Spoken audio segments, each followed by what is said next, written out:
So guys, जैसा कि हमने पिछले पार्ट में देखा कि इलेक्ट्रोलक्स और फुल वॉर की शादी होने वाली थी, जिससे पेंगमो और शिया एम्पायर के सभी लोग काफी खुश थे। पर शिया एम्पायर के किंग फुल वॉर की जगह इलेक्ट्रोलक्स को नया किंग बनाना चाहते थे, जिससे उसके मन में मौजूद इलेक्ट्रोलक्स के खिलाफ नफरत और ज्यादा बढ़ गई। उसे हमेशा से जेलस फील होता था क्योंकि इलेक्ट्रोलक्स को हर वो चीज मिली जिसकी वह चाहत रखती थी। उसने ग्लोरियस चर्च के पोप के साथ एक षड्यंत्र रचा। पोप ने उसे जहर से लेपित खंजर दिया, जिससे शादी के दौरान फुल वॉर ने उसे यूलाइकस के सीने में उतार दिया। खुशी का माहौल अचानक केओस में बदल गया। केडोम एम्पायर के असैसिन ने वहां हमला कर दिया और सभी लोगों को मारना स्टार्ट कर दिया। फुल वॉर ने भी इलेक्ट्रोलक्स को मारने की पूरी कोशिश की, पर उसके माता पिता ने उसे बचाना चाहा, जिससे वो दोनों भी मारे गए और उसके गार्ड भी जिंदा नहीं बचे। पर Electrolux sun and moon god सिनेल की वजह से अभी भी जिंदा था। उसने अपने पेरेंट्स को जिंदा करने की काफी कोशिश की, पर वो कामयाब नहीं हुआ। गॉडेस लाइट ने उसे एक मौका दिया जिससे वो अपने पेरेंट्स को अलविदा कह सकता था, पर वो उनके बिना जीना नहीं चाहता। उसके अंदर जीने की कोई चाह नहीं बची। गॉडेस लाइट उसे कहती है कि तुम सन ऑफ लाइट हो, इसीलिए तुम्हारे पास अभी भी एक मिशन है, क्योंकि अब पूरी इंसानी दुनिया एक युद्ध से भी काफी डरावने एरा का सामना कर रही है। वो पहले एक सन ऑफ लाइट हुआ करता था, पर उसने सभी को धोखा दिया और अब वो खुद को गॉड ऑफ ग्लोरी बता रहा है। उसने अपनी काली और अंधविश्वास की शक्तियों से अपनी एक आर्मी बनाई, जिसमें मौजूद पृष्ठ पूरे कॉन्टिनेंट में मौजूद सभी लोगों की हत्याएं कर रहे हैं। अब तक शिया और पेंगमो एम्पायर के कई सारे लोग मारे गए। जिस किसी ने भी उनके खिलाफ आवाज उठाई, उन्हें भी रास्ते से हटा दिया गया। पिछले 6000 सालों में जो कॉन्टिनेंट इतना विकसित हुआ, वो अब एक ब्लड माउंटेन के रूप में बदल चुका है, जहाँ चारों तरफ इंसानों की लाशें हैं, जिससे अब ये एक कॉन्टिनेंट नहीं रहा, बल्कि पॉप का डोमेन बन चुका है, जो नर्क से भी बदतर है। यहाँ ना तो बच्चे सुरक्षित हैं और ना ही महिलाएं, इसीलिए यूलाइकस तुम्हें ही अंधेरी दुनिया को फिर से ठीक करना होगा। डेथ गॉड बोलता है कि मैं तुम्हें अपनी ताकत उधार दे सकता हूँ ताकि तुम बदला ले सको, पर इलेक्ट्रोलक्स मना कर देता है और कहता है कि लाइट और डार्कनेस इनका कोई अर्थ नहीं है। अगर मैं खुद से बदला नहीं ले पाया तो मैं इस दुनिया का सबसे असहाय व्यक्ति रहूंगा। और अब वो ग्रेट टर्टल शेल टेक्निक के साथ खुद को मिलाने लगता है। गॉडेस लाइट बोलती है कि आखिर तुम क्या कर रहे हो, तुम्हारा फ्यूचर एक नया गॉड ऑफ लाइट बनने का है। डेथ गॉड भी बोलता है कि अगर तुम चाहो तो मेरे उत्तराधिकारी बन सकते हो, पर ये लाइकस इन ऑफर को भी अस्वीकार कर देता है और बोला कि लाइट और डेथ की पावर से मुझे कोई फर्क नहीं पड़ता, बस ये तुम्हारी एक्सपेक्टेशन है कि मैं इससे ऊपर जा सकता हूँ। पर मेरी शुरुआत से ही एक विश रही है कि मैं अपने पेरेंट्स के साथ रहूं और उन्हें खुश रखूं, पर वो मेरी वजह से मारे गए। ग्रेट टर्टल शेल टेक्निक की गार्डियन पूछती है कि क्या तुम वाकई अपने फ्यूचर का इस्तेमाल करके इस ग्रेट टर्टल शेल टेक्निक के साथ मिलकर एक जिंदा लाश बन जाना चाहते हो। डेथ गॉड और गॉडेस लाइट उसे ऐसा करने से मना करता है, पर उनकी नहीं सुनता और अपने माता पिता को याद करते हुए कहता है कि मैं आपके बिना जी नहीं सकता और ना ही आपकी उम्मीदों पर खरा उतरा। उसने टर्टल शेल टेक्निक को पूरी तरीके से महसूस किया, साथ ही कई सारे एग्जिस्टेंस को भी महसूस किया, जिससे वो उन्हीं चीजों से 10,000 बार गुजरा जिन्होंने उसे दर्द पहुंचाया। और फिर उसने ग्रेट टर्टल शेल टेक्निक को अपनी खुद की क्रिएशन क्राउन लेस के साथ मर्ज कर लिया और एक सबसे चरम शक्ति वाले बपतिस्म के बाद उसने अपनी सबसे ग्रेटेस्ट क्रिएशन की। अब वो एक जिंदा लाश बन चुका था और अपने इलेक्ट्रोलक्स फॉर्म में आ गया। उसके पास लाशों को जिंदा करने की काबिलियत थी, जिससे एक एक करके उन सभी लोगों की सोल को एक्टिवेट किया, जिससे उसे अपने खोए हुए पेरेंट्स और दोस्त वापस मिल चुके थे। उसने सभी को एहसास दिलाया कि अब इस दुनिया में मौजूद सभी दुखों की वजह से ही हम अजय बने हैं और अब मैं तुम सभी का मार्गदर्शन करूंगा ताकि पूरी दुनिया में युद्ध घोषित कर सकूं, जिससे हम अपने खून का बदला लेंगे। फिर दिखाया जाता है कि पोप के जो सैनिक अभी भी लोगों को मार रहे थे, वो एक छोटी बच्ची और उसकी माँ को मारने लगते हैं। तभी वहाँ ये लाइकस की पावर से वो नष्ट हो जाते हैं और अब सभी मरे हुए लोग जिंदा लाश के रूप में वापस जागने लगे, जिससे पोप के सैनिक काफी डर गए। पर जिंदा लाशों ने उन्हें नोच नोच कर मार डाला। वहीं पेलुओ अपने महल में आराम से अपनी जिंदगी गुजार रहा था, पर अब वहाँ पर वो जिंदा लाशों की आर्मी आ जाती है। ये देखकर उन्हें मारने लगता है, पर काफी बार मारने के बावजूद भी वो लोग मर नहीं रहे थे। पेलुओ इससे काफी परेशान होता है कि इन्हें मारा नहीं जा सकता। तभी पूरा महल नष्ट हो गया। इलेक्ट्रोलक्स वहाँ आ चुका था। उसका प्रेशर ही इतना ज्यादा था कि वो पूरा महल ही ढह गया। पेलुओ ये लाइकस के बदले हुए रूप की वजह से उसे पहचान नहीं पाया, पर इलेक्ट्रोलक्स से बोला कि तुम मरना डिजर्व करते हो। वो पेहलुओं पर काफी ज्यादा प्रेशर डालने लगा। पेहलुओं इस प्रेशर को सहन नहीं कर पाया और इससे उसके हाथ पैर सबके कई सारे टुकड़े हो रहे थे। उसकी बॉडी की सभी हड्डियां टूट गई थी। इस तरह के दर्द को देखकर वो समझ गया कि वो ये लाइकस है। वो अपनी जान की भीख मांगने लगा और बोलता है कि मुझे मत मारो, ये सब पॉप ने किया है। पर इलेक्ट्रोलक्स के अंदर अपने दुश्मनों के प्रति कोई दया नहीं होती। वो उसके दिल को बाहर निकाल लेता है और अपने हाथों से उसे कुचलकर मार डालता है। और ये पेहलुओं की मौत तो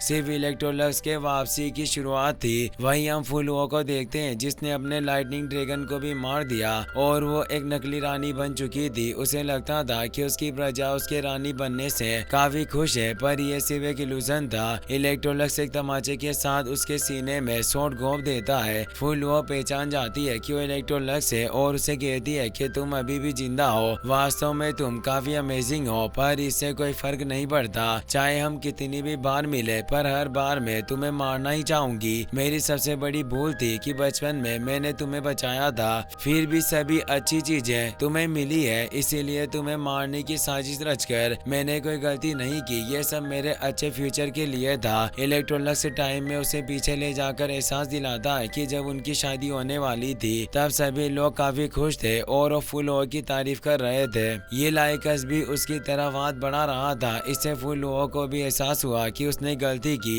पर इलेक्ट्रोलक्स उसके दिल को भी बाहर निकाल लेता है और बोलता है कि तुम मेरे प्यार के लायक नहीं हो, और उसके दिल को कुचलकर उसे मार डालता है। इस दिन के बाद से ये लाइकस की अनडेड आर्मी पोप के सेना से फाइट करने लगी। मरे हुए लोगों को आखिर कौन मार सकता था, इसीलिए इस भयानक युद्ध में पोप की संख्या ज्यादा होने के बावजूद सभी सैनिक जल्दी हारने लग गए और इलेक्ट्रोलक्स ग्लोरियस चर्च को भी नष्ट करने लगा और उसके अंदर जाता है। पर वो जगह काफी अलग थी, जहाँ चारों तरफ खूबसूरत घास थी। उनके बीच पोप मौजूद होता है और वो ये लाइकस से बोलता है कि आखिरकार तुम यहाँ आ गए, तुम्हें मेरा बनाया हुआ ये स्वर्ग कैसा लगा। इलेक्ट्रोलक्स अपनी पावर से उस जगह की असली सच्चाई सामने लाता है। वो जगह लाखों लोगों की लाशों पर बनी हुई थी, इसीलिए वो बोला कि ये एक घटिया स्वर्ग है और तुम भी एक घटिया गॉड हो। पोप हंसते हुए बताता है कि आज से 6000 साल पहले मैंने भी यही सेम बात कही थी। क्या तुम जानते हो कि मेरे पास इतनी स्पेशल स्ट्रेंथ क्यों है? क्योंकि मैं भी सन ऑफ लाइट हूँ, पहला सन ऑफ लाइट जिसने डिवाइन स्नेल के साथ एक दिव्य ड्रैगन के रूप में वृद्धि की, और दूसरा सन ऑफ लाइट जो डिवाइन स्नेल के साथ गॉड ऑफ ग्लोरी बना, और मैं ही वो सेकंड सन ऑफ लाइट हूँ। गॉडेस लाइट ने मुझे अपने सक्सेसर के रूप में चुना।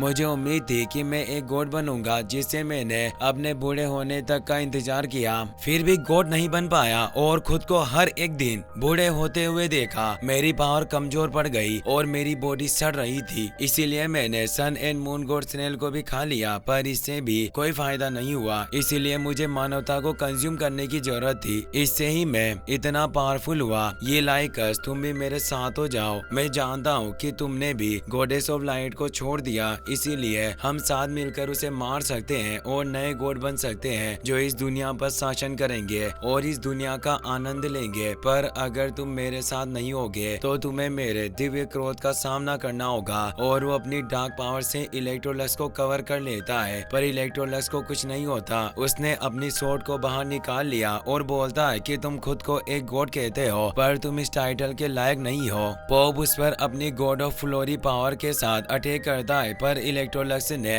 आसानी से उसके अटैक को खत्म कर दिया और बोलता है कि जो खुद को भगवान मानता है वो कभी एक अच्छा इंसान और महान नहीं बन सकता। इसके साथ वो उस पर कई सारे अटैक्स करता है। पोप का फॉर्मेशन नष्ट हो जाता है, इसीलिए वो इलेक्ट्रोलक्स को दबाने के ग्रेट सेलिब्रेशन को एक्टिवेट करता है। इलेक्ट्रोलक्स एक छोटी मुस्कुराहट के साथ इसे नष्ट कर देता है और बोला कि बड़े, तुम मेरे सर के एक बाल का भी कुछ नहीं बिगाड़ सकते, और वो अपनी मल्टीपल सोर्स से उस पर अटैक करने लग जाता है, जिससे पोप को लड़ने में काफी प्रॉब्लम हो रही थी। और अब वो उन दोनों के बीच कॉम्बैट फाइट स्टार्ट हो गई। ये लाइकस आसानी से उसे पीछे धकेल रहा था और कहता है कि तुम काफी कमजोर हो, इसीलिए अब पोप अपनी एवर लास्टिंग इमोर्टिलिटी को एक्टिवेट कर लेता है। इलेक्ट्रोलक्स कहता है कि तुमने खून के सागर और लाशों के पहाड़ बना डाले, क्या तुमने इन हजारों सालों में सिर्फ यही हासिल किया? पोप कहता है कि भले ये नर्क हो, पर अब जब मैं दुनिया पर शासन कर सकता हूँ तो ये सब लायक होगा, और अब जब मैं तुम्हें भी मार दूंगा तब तुम भी इस बात को समझ जाओगे और अब अपने असली डीमन रूप को एक्टिवेट कर लेता है और बोलता है कि मेरे पास वो सब कुछ है जो एक गोड के पास होता है और वो इलेक्ट्रोलक्स पर अटैक करने बढ़ा। पर इलेक्ट्रोलक्स कहता है कि मैंने पहले भी बताया कि तुम काफी कमजोर हो। अब उन दोनों के बीच फियर्स फाइट स्टार्ट हो जाती है, पर इलेक्ट्रोलक्स पॉप के अटैक को आसानी से रोक रहा था। पर तभी अचानक पॉप इलेक्ट्रोलक्स पर भारी पड़ने लगा और उसे बहुत ही बुरी तरीके से पीट कर उसे खाने लगता है, जिससे उसे लग रहा था कि उसने इलेक्ट्रोलक्स को खत्म कर दिया। पर असलियत में वो उसकी ही क्लोन बॉडी थी जो इलेक्ट्रोलक्स ने क्रिएट की थी। वो बोला कि काफी मजे कर लिए, अब तुम्हारे मरने का वक्त हो गया है और वो उसके हाथ को पकड़कर उसके पेट में अपनी सोट को घोंप देता है। पॉप बोलता है कि आखिर मैं मर कैसे सकता हूँ, मैं गॉड ऑफ ग्लोरी हूँ, और वो उस सोट को ही तोड़कर उसे दूर कर देता है और अपनी पावर को बढ़ाने लगता है। इलेक्ट्रोलक्स वापस से उससे फाइट करने लगा और पीटते हुए कहता है कि जब मैं ये सोचता हूँ कि तुम भी एक सन ऑफ लाइट थे तो मुझे काफी घृणा महसूस होती, क्योंकि तुम जैसा कमीना आखिर सन ऑफ लाइट कैसे हो सकता था। इलेक्ट्रोलक्स उसे काफी ज्यादा पीट रहा था और उसे हर पल दर्द का अनुभव करवा रहा था और कहता है कि मेरी नजर में तुम सिर्फ एक कचरा हो, और वो अपनी क्राउन लेस टेक्निक के साथ उस पूरे प्लेनेट को ही नष्ट कर देता है जिस पर वो लड़ रहे थे। पर पॉप अभी तक मरा नहीं होता और वो कहता है कि लाइकस वाकई तुम्हारी पावर काफी शानदार है, पर अब वो बाहरी दुनिया में मौजूद अपने अंधभक्तों के ब्लड को कंज्यूम करने लगता है और उनकी सारी जीवन शक्ति सोख लेता है। इससे उसने डिवाइन कोप्स अनिहिलेशन को एक्टिवेट कर लिया, जिससे जाइंट फायर बॉल क्रिएट हुई। वो बताता है कि इस पावर्स में क्रिएशन की पावर समाहित है।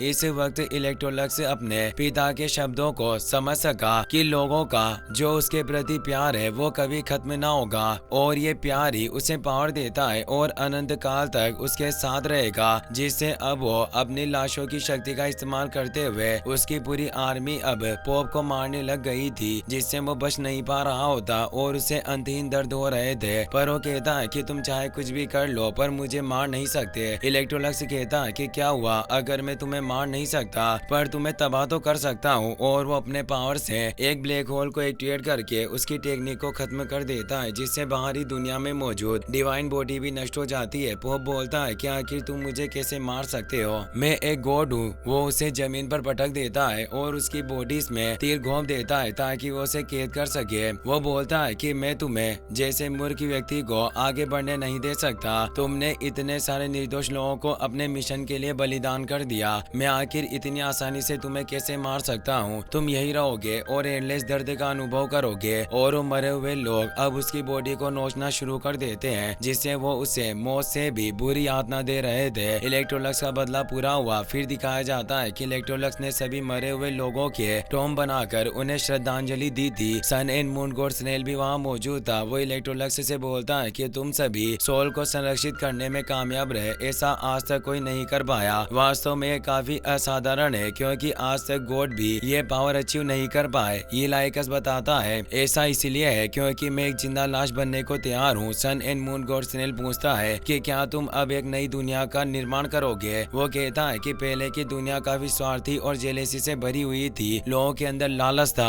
और निरर्थक इच्छाएं थी, जिससे एक बड़ी आपदा का कारण बना। इसीलिए मुझे इंसानी दुनिया में कोई दिलचस्पी नहीं है, मैं बस अपने परिवार के साथ रहना चाहता हूँ। पर इस विश्वास के बाद इस दुनिया में फिर से जीवन पनपेगा, यह दुनिया फिर से विकसित होगी और खुद स्टेब्लिश होगी। फिर आखिर मुझे क्यों इसमें पार्टिसिपेट करना है। तो वो कहता है कि शायद किसी दिन मनुष्य कई पावरफुल दुश्मनों का सामना करेंगे, तब वो एकजुट होंगे। उस वक्त उन्हें तुम्हारी ताकत की आवश्यकता हो सकती है, क्योंकि तुम्हारे पास क्रिएशन लेवल की स्ट्रेंथ है। इलेक्ट्रोलक्स मुस्कुराहट के साथ कहता है कि उस वक्त हम देखेंगे कि जो लोग मेरी मदद चाहते हैं वो इनके लिए वर्ती है या नहीं। अब सन एंड मून गॉड स्नेल की यात्रा समाप्त हो गई थी, इसलिए वो अब अगले सन ऑफ लाइट के इंतजार में वहाँ से चला गया ताकि उसके मिशन को पूरा करने में मदद कर सके। इलेक्ट्रोलक्स इसके बाद इस दुनिया से गायब हो गया। अभी वर्तमान में सभी लोग उसे बुरा मानते थे, पर असलियत में सच्चाई पूरी विपरीत थी। उसने दुनिया को बचाया और फिर टावर ऑफ इटर्निटी का निर्माण किया, जिससे हजारों सालों से सोया हुआ था। पर फिर आओचेन वहाँ पहुंचा और उसका सक्सेसर बना, और हम थ्रोन ऑफ स्टील में देख चुके हैं इलेक्ट्रोलक्स ने ही आओचेन को नई जिंदगी दी। इसी के साथ इलेक्ट्रोलक्स की कहानी यहीं खत्म हो जाती है। वीडियो पसंद आया हो तो अपने दोस्तों के साथ शेयर करना। Take care, good bye, thanks for watching.